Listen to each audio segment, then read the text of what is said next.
여호수아 24장 14절에서 18절까지 우리 한 절씩 교독하실 때 제가 먼저 14절 읽도록 하겠습니다. 그러므로 이제는 여호와를 경외하며 온전함과 진실함으로 그를 섬기라. 너희의 조상들이 강 저쪽과 애굽에서 섬기던 신들을 치워버리고 여호와만 섬기라.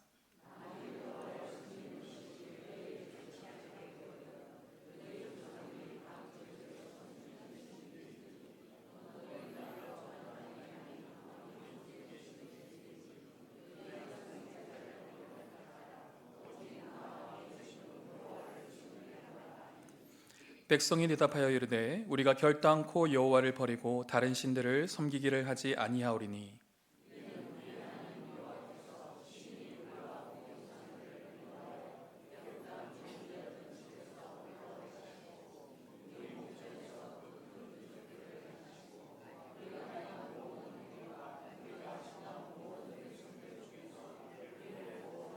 함께 읽겠습니다. 여호와께서 또 모든 백성들과 이 땅에 거주하던 아무리 족속을 우리 앞에서 쫓아내셨습니다. 그러므로 우리도 여호와를 섬기리니 그는 우리 하나님이십니다 하니라. 아멘. 자, 우리 좌우 옆에 분들과 한번 인사할까요? 잘 오셨습니다. 네, 우리 앞뒤 분들과도 한번 인사할까요? 은혜 많이 받으세요. 네네. 하나님의 은혜와 축복이 오늘도 우리 가운데 충만히 임하시기를 소원합니다. 아멘. 오늘도 말씀을 통해서 나를 향하신 하나님의 음성을 듣고 하나님의 뜻이 내 삶 가운데 이루어지기를 주님의 이름으로 축복드립니다. 순간의 선택이 10년을 좌우합니다 라는 문구를 보셨습니까? 사진 한번 보시면 TV와 왼쪽에 작게 보이는 금성전자 마크를 보고 반가워하시는 분은 연세가 좀 있으신 분들이시고요. 저게 뭐지 하고 생각하시는 분들은 아마 MZ세대일 것 같습니다. 순간의 선택이 10년을 좌우합니다 라는 문구는 1980년대 금성전자, 영어로는 골드스타라고 그때 표현했죠. 칼라 텔레비전 광고에서 처음 등장을 했었죠. 그때 금성전자가 현재 LG전자가 되었습니다. 그때 이 광고 문구를 통해서 금성전자가 대중적으로 인기를 많이 끌었고요. 또 많은 사람들에게 카피 문구로도 많이 쓰여졌습니다. 이 문구는 제품 선택이 참 중요합니다 라는 것을 강조하기 위해서 만들어졌지만 인생에 있어서 순간의 결정이 너무나 중요하다는 격언이 되기도 하였습니다. 우리는 이 땅을 살아가면서 끊임없이 선택을 하게 됩니다. 저희 사역자들도 점심때만 되면 오늘 뭐 먹으러 가야 되지? 그렇게 고민을 하게 돼요. 중국집에 가서도 짜장을 먹을지 짬뽕을 먹을지 고민합니다. 이런 사소한 선택에서부터 시작해서 인생을 살아가면서 학교를 선택해야 되고 또 직업을 선택해야 됩니다. 또 평생의 반려자도 선택을 해야 돼요. 이 남자를 만나야 할지 또 이 여자와 결혼을 해야 할지 선택의 기로에 설 때가 있습니다. 어떤 분은 내가 이 왼수를 만나서 평생 고생하고 있다 얘기하시는 분도 있어요. 우리 교회는 아닙니다. 저는 우리 교회에서 신방하면서 이 사람 만나서 너무 감사해요. 저는 이 사람 때문에 사람 되었어요. 이런 고백을 참 많이 들어본 것 같아서 너무너무 감사해요.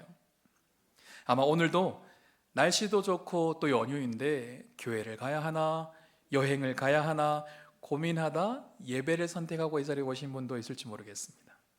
수많은 유혹 속에 주일 성수를 선택하고 이 자리에 오신 분들은 승리하신 줄로 믿습니다. 혹여나 가족의 원성에 못 이겨서 여행을 선택하셨지만 유튜브로 이 예배를 드리고 있는 분도 사랑하고 축복합니다. 우리는 태어나서부터 죽을 때까지 날마다 선택을 하게 됩니다. 그런데 그 선택이 너무나 중요할 때가 있어요. 순간의 선택이 10년이 아니라 평생을 좌우할 때가 있습니다. 오늘 본문에도 보면 여호수아가 이스라엘 백성들에게 선택을 요청하고 있습니다. 어떤 선택을 요청하고 있습니까? 본문 15절 말 우리 같이 한번 읽어보겠습니다. 만일 여호와를 섬기는 것이 너희에게 좋지 않게 보이거든 너희 조상들이 강 저쪽에서 섬기던 신들이든지 또는 너희가 거주하는 땅에 있는 아모리 족속의 신들이든지 너희가 섬길 자를 오늘 택하라. 오직 나와 내 집은 여호와를 섬기겠노라 하니. 아멘. 여호수아는 이스라엘 백성들에게 다른 신을 선택하든지 하나님을 선택하든지 하나를 선택하라 라고 그렇게 말하고 있어요. 그러니까 이방 신을 섬기든지 지금까지 우리를 인도해 주신 하나님을 섬기든지 양자택일을 하라는 것이죠. 이 구조를 통해 알 수 있는 것은 이미 이스라엘 백성들은 하나님을 섬기고 있지만 이방 신들도 섬기고 있다는 거예요. 여기서 신이라고 표현하지만 사실 이것은 우상이라고 표현할 수도 있을 것입니다. 우상이 무엇입니까? 하나님보다 더 사랑하는 것, 하나님보다 더 의지하는 것이라고 할 수 있겠죠. 하나님은 이스라엘 백성들에게 가나안 땅에 들어가서 가나안 족속들을 완전히 진멸하라 라고 그렇게 말씀하셨습니다. 왜냐하면 그 땅에는 온갖 우상들이 가득했기 때문이에요. 하나님은 이스라엘 백성들을 통해서 새로운 하나님 나라를 세워가기를 원하셨습니다. 하지만 이방 신상을 숭배하는 그 땅의 족속들과 함께 어울리게 되면 당연히 자신의 백성들이 타락할 것을 알았기 때문에 하나님은 그 땅의 모든 민족들을 진멸하라 라고 말씀하셨던 것입니다. 하나님은 자신의 백성들이 하나님만을 사랑하기를 원하셨어요. 거룩한 백성으로 살아가기를 원하셨습니다. 그런데 가나안 족속들을 다 진멸했던가요? 그렇지 못했습니다. 그러니까 하나님이 예비하신 땅을 정복하여 땅을 분배받긴 했지만 그 땅에 사는 이방 족속들의 문화에 서서히 스며들게 된 것이죠. 하나님은 십계명을 통해서 이스라엘 백성들에게 어떻게 살아가야 될지 명확하게 말씀해 주셨어요. 십계명의 1계명과 2계명 우리 같이 한번 읽어보면 좋을 것 같은데요. 1계명 너는 나 외에는 다른 신들을 내게 두지 말라. 2계명은요 너를 위하여 새긴 우상을 만들지 말고 또 위로 하늘에 있는 것이나 아래로 땅에 있는 것이나 땅 아래 물속에 있는 것에 어떤 형상도 만들지 말며 그것들에게 절하지 말며 그것들을 섬기지 말라. 하나님은 하나님 외에 다른 신을 두지 말고 우상을 만들어 섬기지 말라고 명령하셨습니다. 그런데 어느 순간 이스라엘 백성들은 가나안 족속들이 섬기고 있던 바알신을 섬기게 되었어요. 하나님이 그렇게 우상을 섬기지 말라고 말씀하셨는데 그들이 이방신을 숭배했던 이유가 무엇이었을까요? 고대 사회 사람들은요 지역마다 섬기는 신이 있었습니다. 가나안 땅에는 풍요의 신으로 알려진 바알신이 있었어요. 가나안 족속들은 바알신을 숭배하면서 자신들의 풍요의 축복을 더해 주시기를 빌었습니다. 그런데 가나안 땅에 정착하여 살아가고 있는 이스라엘 백성들도 어느 순간 자신들의 풍요를 위해서 바알신을 섬기는 것이 유익하다라는 생각을 했을 거예요. 이스라엘 백성들도 유일신관이 아닌 다신관이 있었습니다. 다다익선이라는 사자성어처럼 자신들을 도와주는 신이 많으면 좋을 거란 생각도 했을 수 있습니다. 광야에서는 날마다 만나를 주시고 구름 기둥과 불 기둥으로 인도하시는 하나님이 필요했을 거예요. 그런데 가나안 땅에 정착했을 때는 하늘이 주는 만나가 아니라 그 땅의 소산으로 먹고 살 수 있게 되었습니다. 좀 더 삶이 편해진 것입니다.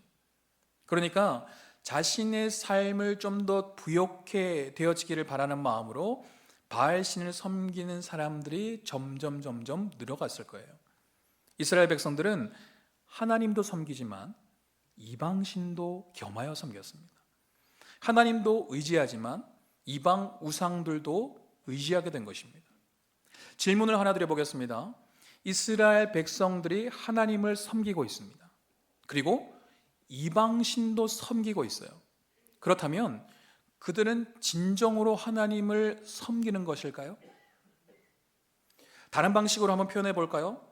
한 남자가 A라는 여자를 사랑합니다. 그런데 B라는 여자도 사랑한다면 진정으로 그 여인을 사랑한다고 말할 수가 있을까요? 그건 진정한 사랑이 아닙니다.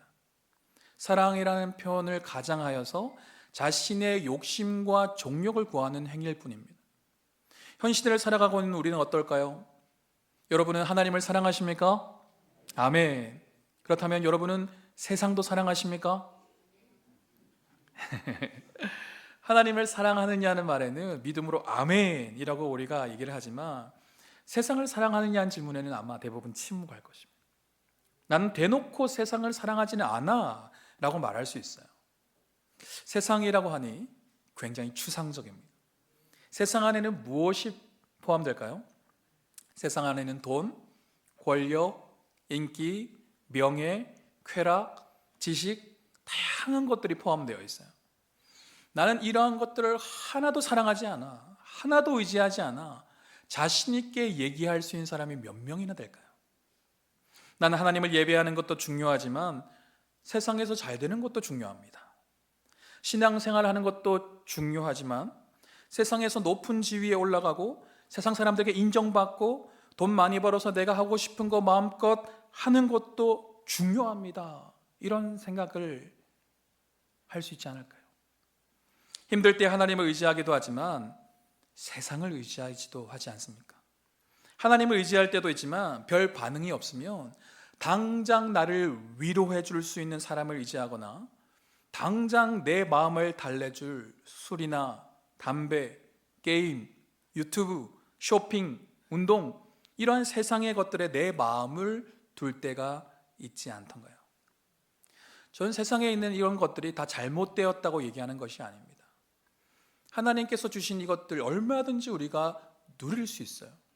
하지만 하나님보다 더 사랑하고 하나님보다 더 의지하는 게 문제라는 것입니다.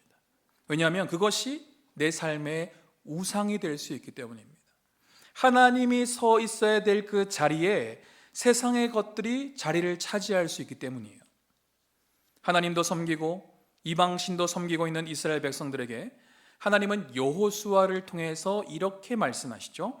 오늘 본문 14절 말씀입니다. 같이 읽어볼까요? 그러므로 이제는 여호와를 경외하며 온전함과 진실함으로 그를 섬기라. 너희의 조상들이 강 저쪽과 애굽에서 섬기던 신들을 치워버리고 여호와만 섬기라. 아멘. 하나님은 온전함과 진실함으로 여호와 하나님을 섬기라고 말씀하셨어요. 그런데 여호와를 섬기기 위해서 무엇을 먼저 하라라고 지금 얘기하고 있습니까? 조상들이 이전에 섬기던 신들을 어떻게 하라고요? 치워버리라고 얘기하고 있어요. 이전에 섬기던 것들을 가지고 있는 상황에서는 여호와를 온전히 섬길 수 없다는 것입니다. 마찬가지로 우리 안에 세상의 사고로 가득하다면 하나님을 온전히 섬길 수가 없어요. 세상을 사랑하는 마음이 있다면 하나님을 온전히 사랑할 수 없다는 것입니다. 혹여나 하나님, 내가 하나님을 더 사랑하길 원합니다 라고 기도하지만 하나님을 사랑하는 것이 힘든 분 있으신가요? 내 안에 아직 세상을 더 사랑하고 나 자신을 더 사랑하는 부분이 없는지 돌아볼 필요가 있습니다. 세상과 하나님을 동시에 사랑할 수 없기 때문이에요. 예수님도 한 사람이 두 주인을 섬길 수 없다고 말씀하셨어요. 마태복음 6장 24절 말씀 읽어볼까요? 한 사람이 두 주인을 섬기지 못할 것이니 혹 이를 미워하고 저를 사랑하거나 혹 이를 중히 여기고 저를 경히 여김이라. 너희가 하나님과 재물을 겸하여 섬기지 못하느니라. 아멘. 우리는 하나님과 재물을 겸하여 섬길 수 없습니다. 하나를 내려놔야 돼요. 재물에 대한 욕심을 버려야 하나님을 제대로 섬길 수 있는 것입니다. 여호수아는 조상들이 섬기던 신들을 치워버리라고 말씀하셨어요. 이 말이 무슨 말입니까? 조상들이 섬겨왔던 신들이라 할지라도 수용하지 말라는 거예요. 타협하지 말라는 것입니다. 내가 섬긴 게 아닐지라도 하나님이 기뻐하시지 않는 것이 있다면 내 삶 가운데 제거하라는 거예요. 지금 시대에 한번 적용해 볼까요? 부모님이 세상적인 가치관을 가지고 살아가고 있습니다.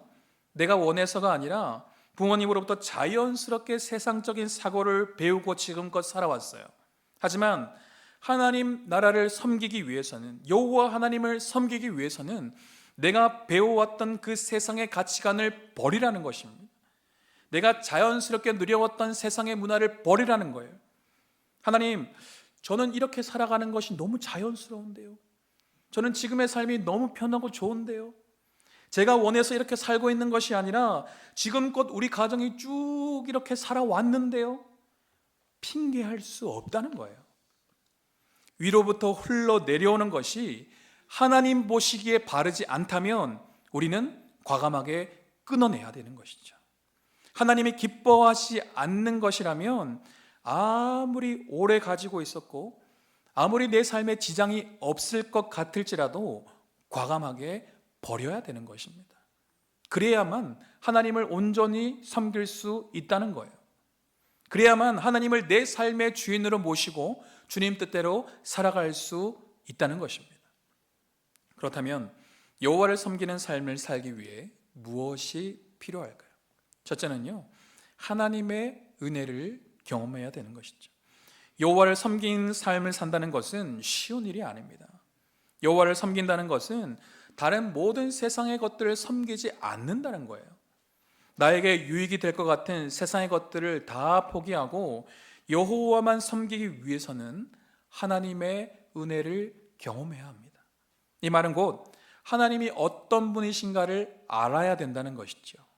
예를 들어서 길거리에서 처음 만난 사람을 목숨 바쳐 사랑할 수 있습니까? 그렇지 못합니다. 버스 정류장에서 기다리는 그 옆 사람을 위해서 여러분의 전 재산을 투자할 수 있습니까? 그렇지 못합니다. 왜요? 그 사람이 어떤 사람인지 모르기 때문이에요. 우리가 세상에서 좋아 보이는 것, 나를 만족시켜 줄 수 있는 것 같은 모든 것을 다 포기하고 하나님만 바라보려면 하나님이 어떤 분이신가를 알아야 돼요. 하나님이 진정 믿을 만한 분이어야 하나님을 섬길 수 있지 않을까요? 하나님께서 나를 창조하셨고 지금까지 나와 함께 하셨으며 영원한 생명을 책임져 주시는 분이심을 신뢰하여 하나님께 내 전 삶을 드릴 수 있지 않을까요? 우리가 읽었던 본문이 어떤 단어로 시작한지 아십니까? 14절 상반절 우리 다시 한번 읽어보겠습니다. 그러므로 이제는 여호와를 경외하며 온전함과 진실함으로 그를 섬기라. 처음 단어가 무엇입니까? 그러므로라고 표현되어 있습니다. 그렇다면 그러므로 앞의 내용이 중요해요. 여호수아 24장 1절에서 13절을 보면 하나님께서 조상 아브라함을 택했을 때부터 그들이 가나안 땅에 이르렀을 때까지를 회고하고 있습니다. 아주 오랜 기간 동안에 하나님께서 은혜 베푸셨던 것들에 대해서 다시 상고하고 있는 것입니다. 애굽에서 구원해 주신 하나님, 홍해 바다에서 적들을 수장시키시고 안전하게 건너가게 하신 하나님, 광야에서 인도해 주신 하나님, 요단 동편 땅을 점령하게 하신 하나님, 발람을 통해서 축복하게 만드신 하나님, 여리고 땅의 적들을 물리치신 하나님, 수고하지 않은 땅을 주시고 심지 아니하는 포도원과 감람원의 열매를 먹게 하신 하나님의 은혜를 얘기하고 있어요. 이 놀라운 하나님의 은혜를 경험한 이스라엘 백성들에게 그러므로 너희는 여호와 하나님만을 섬기라고 말씀하고 있는 것입니다. 하나님은 오늘도 우리에게 여호와 하나님만을 섬기기를 결단하기를 원하세요. 하지만 그 전에 하나님의 은혜를 기억하라는 것입니다. 세상에서 나를 방황했던 나를 만나 주신 하나님, 죄로 말미암아 죽을 수밖에 없었던 나를 구원해 주신 하나님, 고통의 한가운데서 나를 위로해 주셨던 하나님, 필요한 재정을 허락하신 하나님, 병든 나를 고쳐주신 하나님, 만남의 복을 허락하여 주신 하나님, 때를 따라 도우시는 은혜를 허락하신 하나님의 은혜를 먼저 기억하라는 것입니다. 하나님의 은혜는 우리 신앙의 근간이 돼요. 힘들고 어려울 때 우리를 버티게 만들어주는 힘이 됩니다. 그러므로 오늘도 하나님의 은혜를 사모하십시오. 하나님의 은혜를 경험하십시오. 그리고 은혜 베푸시는 하나님을 신뢰함으로 하나님만을 섬기는 우리 모두가 될 수 있기를 축복드립니다. 여호와를 섬기는 삶을 살려면 두 번째는요, 지속적인 결단이 필요하다는 거예요. 여호수아가 이방신과 하나님 중에 너희가 섬길 자를 선택하라 라고 했을 때 이스라엘 백성들은 모두가 우리가 여호와만을 섬기겠습니다 그렇게 고백하는 것을 볼 수 있어요. 오늘 보면 16절과 18절 말씀 같이 한번 읽어보겠습니다.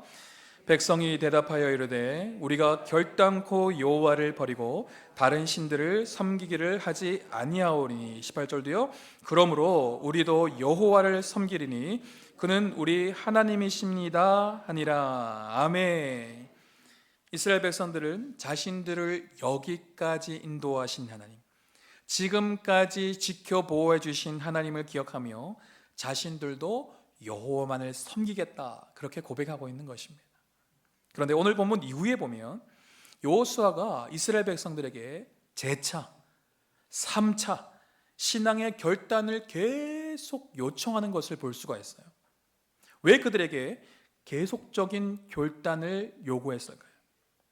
이스라엘 백성들이 가나안 땅을 살아갈 때 이방 문화와 우상의 유혹에 대해서 계속적이고 의지적인 결단이 있어야 됨을 깨닫게 하기 위해서였어요. 우리가 예배를 드릴 때나 기도하면서 가슴이 뜨거워질 때 주님, 내가 주님을 위해 살겠습니다. 하나님, 내가 하나님 한 분만을 섬기며 살겠습니다 라고 결단할 때가 있습니다. 그런데 그 결단의 자리를 벗어나서 내 삶의 자리로 돌아왔을 때 결단한 대로 쉽게 사라지던가요? 마음은 원이로되 육신이 약합니다 하며 어느 순간 쓰러져 있는 자신을 발견할 때가 있습니다. 세상의 도전 앞에, 사단의 강력한 공격 앞에 여지없이 무너져서 내 믿음이 이것밖에 안 되었던가 한탄할 때도 있는 것입니다. 한번 결단했다고 결단한 대로 살 수 있다면 얼마나 좋을까요? 하지만 우리는 너무나 연약한 인간이라는 것이죠. 전적으로 타락한 죄인이기에 나도 모르게 죄성을 따라 살고 있고 나도 모르게 내 욕심과 종욕을 쫓아 살아가게 되는 거예요. 하지만 우리에게는 소망이 있습니다. 회개하고 돌이키면 하나님께서 다시 받아주신다는 거예요. 주님을 위해 살기를 결단하면 그 결단대로 살아갈 수 있는 기회를 주신다는 것입니다. 여호와 하나님을 온전히 섬기는 삶을 살아가기 위해서 지속적인 결단이 필요하다는 거예요. 무너질 수 있습니다. 하지만 하나님을 의지하여 다시 일어나면 되는 것입니다. 작심삼일이라는 말이죠. 단단히 먹은 마음이 3일을 가지 못한다는 말입니다. 하나님을 위해 살기를 결단했는데 3일을 가지 못했습니까? 3일째 다시 결단하면 되는 것이죠.